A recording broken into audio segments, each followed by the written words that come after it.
నమస్తే అండి. నేను అపర్ణ. భారతీయ సంస్కృతికి స్వాగతం. కార్తీక మహాపురాణం 4వ రోజు పారాయణం. సప్తమాధ్యాయము. ఓ జనక రాజేంద్ర, కల్మషాలను తొలగించే కార్తీక మహాత్మ్యంలో పుష్పార్చన దీప విధానాలను చెబుతాను విను. ఈ కార్తీక మాసంలో కమలనాభుడైన శ్రీహరిని కమలాలచే పూజించడం వలన కమలాసని అయిన లక్ష్మీదేవి ఆ భక్తుల ఇండ్ల స్థిర నివాసం ఏర్పరచుకుంటుంది. తులసి దళాలతో కాని, జాజి పువ్వులతో కాని, మారేడు దళాలతో కాని పూజించేవారు తిరిగి ఈ భూమిపై జన్మించరు. ఎవరైతే ఈ కార్తీకంలో పళ్లను దానం చేస్తారో వారి పాపాలు సూర్యోదయానికి చీకట్ల వలె చెదిరిపోతాయి. ఉసిరి చెట్టు కింద విష్ణువును ఉసిరికాయలతో పూజించే వారిని తేరి చూడడానికి యమునికి కూడా శక్తి చాలదు. కార్తీకములో ఎవరైతే సాలగ్రామాన్ని తులసి దళాలతో పూజిస్తారో వారికి మించిన ధన్యులెవరూ ఉండరు అనడం అతిశయోక్తి కాదు. బ్రాహ్మణ సమేతులై ఉసిరి చెట్టు ఉన్న తోటలో వనభోజనం చేసేవారి మహాపాతకాలు సైతం మట్టిగలిసిపోతాయి. బ్రాహ్మణ సమేతులై ఉసిరి చెట్టు కింద సాలగ్రామ పూజ చేసేవారు వైకుంఠాన్ని పొంది విష్ణువు వలె ఆనందిస్తారు. ఎవరైతే కార్తీక మాసంలో విష్ణువాలయంలో మామిడాకుల తోరణం కడతారో వాళ్ళు పరమపదాన్ని పొందుతారు. పువ్వులతో కాని, అరటి స్తంభాలతో కాని మండపము కట్టిన వాళ్ళు వైకుంఠములో విష్ణువు సామీప్యాన్ని పొందుతారు. ఒక్కసారైనా శ్రీహరికి సాష్టాంగ దండ ప్రణామమును చేసిన వాళ్ళు అశ్వమేధ పుణ్యవంతులవుతారు. విష్ణువుకు ఎదురుగా జప, హోమ, దేవతార్చనలు చేసేవాళ్లు పితరులతో సహా వైకుంఠానికి వెళ్లి సుఖిస్తారు. స్నానము చేసి తడిబట్టలతో ఉన్నవారికి పొడిబట్టను దానము చేసినవాడు 10,000 అశ్వమేధాల ఫలాన్ని పొందుతాడు. ఆలయ శిఖరంపై ధ్వజారోహణము చేసిన వారి పాపాలు గాలికి పుష్పము పరాగము వలె ఎగిరిపోతాయి. నల్లని లేదా తెల్లని అవిసెపూలతో హరిపూజను చేసిన వారికి 10,000 యజ్ఞాల ఫలితం ప్రాప్తిస్తుంది. కార్తీక మాసమందు ఏ స్త్రీ అయితే బృందావన గోమయంతో అలికి పంచరంగులతోనూ శంఖ, పద్మ, స్వస్తికారి నందాదీపాన్ని అర్చించడం వలన కలిగే పుణ్యాన్ని 1000 నోళ్ల ఆదిశేషుడైనా పొగడలేడు. ఈ కార్తీక మాసములో శివుని జిల్లేడు పూలతో పూజించినవాడు దీర్ఘాయువై అంత్యాన మోక్షాన్ని పొందుతాడు. విష్ణువాలయంలో మండపాన్ని అలంకరించిన వారు హరిమందిరంలో చిరస్థాయిగా ఉంటారు. హరిని మల్లెపువ్వులతో పూజించిన వారి పాపాలు సర్వనాశనమైపోతాయి. తులసీ గంధముతో సాలగ్రామ పూజను చేసిన వారు వైకుంఠాన్ని పొందుతారు. విష్ణు సన్నిధిలో నాట్యమును చేసిన వారి యొక్క పూర్వ సంచిత పాపాలన్నీ నాశనమైపోతాయి. భక్తియుక్తులై అన్నదానము చేసేవారి పాపాలు గాలికి మంచు తునకలాగా ఎగిరిపడతాయి. ప్రత్యేకించి కార్తీక మాసంలో నువ్వుల దానము, మహానది స్నానము, బ్రహ్మపత్ర భోజనము, అన్నదానము ఈ 4 ఆచరించడం ధర్మంగా చెప్పబడుతూ ఉంది. స్నానాదానాదులను ఆచరింపని వారు, లోభి అయి యథాశక్తిగా చేయని వారు 100 జన్మలు కుక్కగా పుట్టి కడపట చండాల యోనిని జన్మిస్తారు. కార్తీక వ్రత శూన్యులు మరుజన్మలో గాడిదగా పుట్టి తదుపరి 100 పుట్టుకలు సునక యోనిని జన్మిస్తారు. కార్తీక మాసములో శ్రీహరిని కదంబ పుష్పాలతో పూజించిన వారు సూర్యమండలములోనే నివసిస్తారు. ఓ జనక మహారాజా, కార్తీక మాసంలో ఎవరైతే అవిసె పువ్వుల మాలను తాము ధరించి తదుపరిని అవిసె పువ్వుల మాలికలతో శ్రీహరిని పూజిస్తారో తాము స్వర్గాధిపతులవుతారు. మాల్యములు, తులసీ దళాలతో విష్ణువును పూజించే వనితలు వైకుంఠాన్ని పొందుతారు. ఇంకొక సూక్ష్మాన్ని చెబుతాను విను.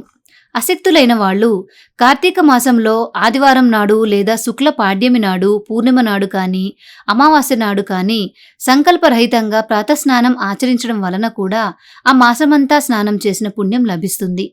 ఆపాటి శక్తి కూడా లేని వాళ్ళు కార్తీక మాసము 1 రోజులు ఈ సంపూర్ణ కార్తీక మహాపురాణాన్ని చదివినా విన్నా కూడా స్నానఫలాన్ని పొందుతారు.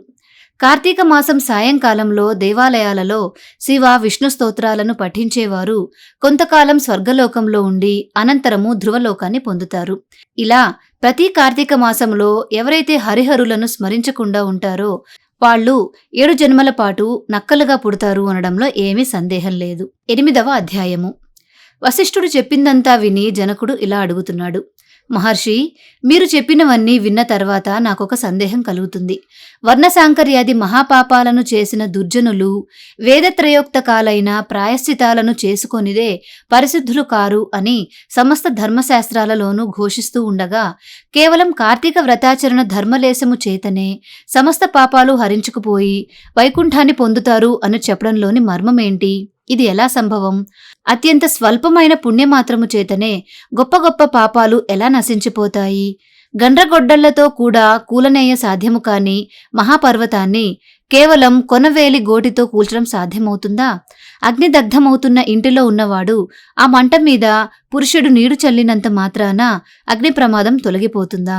తనకు తానై కొండ చర్యలలోని ఏ లతాసూత్రాన్నో పట్టుకున్నంత మాత్రము చేతనే నదీపాత వేగాన్నుంచి రక్షించబడతాడా? వశిష్ఠ, ఈ విధమైన దృష్టాంతాల రీత్యా మహాపాపులైన వాళ్లు సైతము అతి స్వల్ప కార్యమైన కార్తీక వ్రతాచరణము వలన పాపరహితులు పుణ్యాత్ములు ఎలా అవుతారు? వీటికి సమాధానమేంటి అని అడిగాడు. జనకుడి ప్రశ్నకు జ్ఞానహాసము చేస్తూ వశిష్ఠుడు ఇలా చెప్పసాగాడు. మంచి విమర్శే చేశావు మహారాజా, చెబుతాను విను. ధర్మాన్ని సూక్ష్మముగా చింతించాలే కాని స్థూల రూపాన్ని మాత్రమే ఆలోచించకూడదు. అదీకాక వేదశాస్త్ర పురాణాలన్నీ కూడా అనేక ధర్మ సూక్ష్మాలను మనకు అందిస్తున్నాయి. ఆయా ధర్మసూత్రాల వలన కొన్ని పర్యాయాలలో గొప్ప గొప్ప పుణ్యాలు స్వల్పమైనవిగాను, స్వల్ప పుణ్యాలు గొప్పవిగాను పరిణమిస్తూ ఉంటాయి. ధర్మాలన్నీ గుణత్రయంతో కూడినవి, స్వల్ప నల్పతలను సిద్ధింపచేసుకుంటాయి. సత్వగుణ ప్రధానంగా ఆచరించే ధర్మాలు స్వల్పంగా తోచినప్పటికీ దేశకాల యోగ్యతాదుల వలన విశేష ఫలితాలను అందిస్తాయి. దేశము అంటే పుణ్యక్షేత్రము, కాలము అంటే పుణ్యకాలము, యోగ్యత అంటే పాత్రత. బ్రహ్మజ్ఞత కలవాళ్లు ఈ మూడింటిని చింతించకుండా చేసే సర్వధర్మాలు తామసాలు.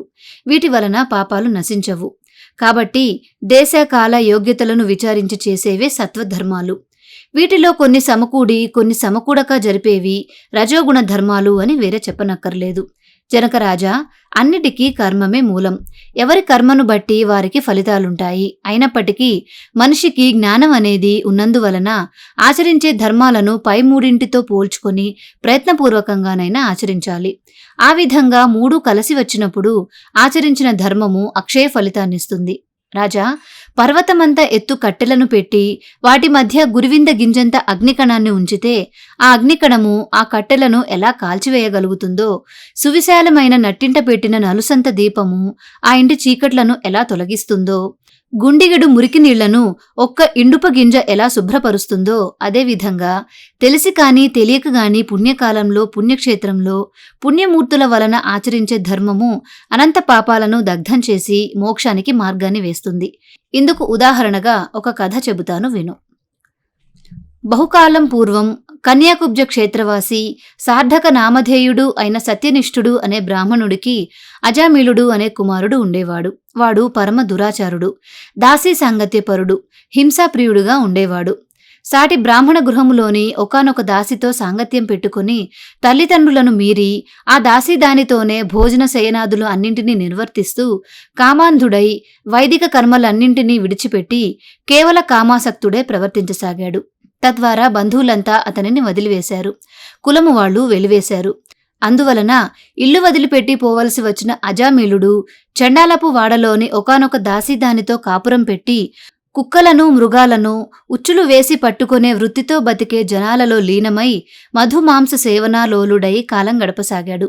ఇలా ఉండగా ఒకనాడు అతని ప్రియురాలైన దాసీది కళ్ళు తాగడం కోసం తాటి చెట్టు ఎక్కి కొమ్మ విరగడం వలన కిందపడి మరణించింది. అజామిళుడు అమితంగా దుఃఖించాడు.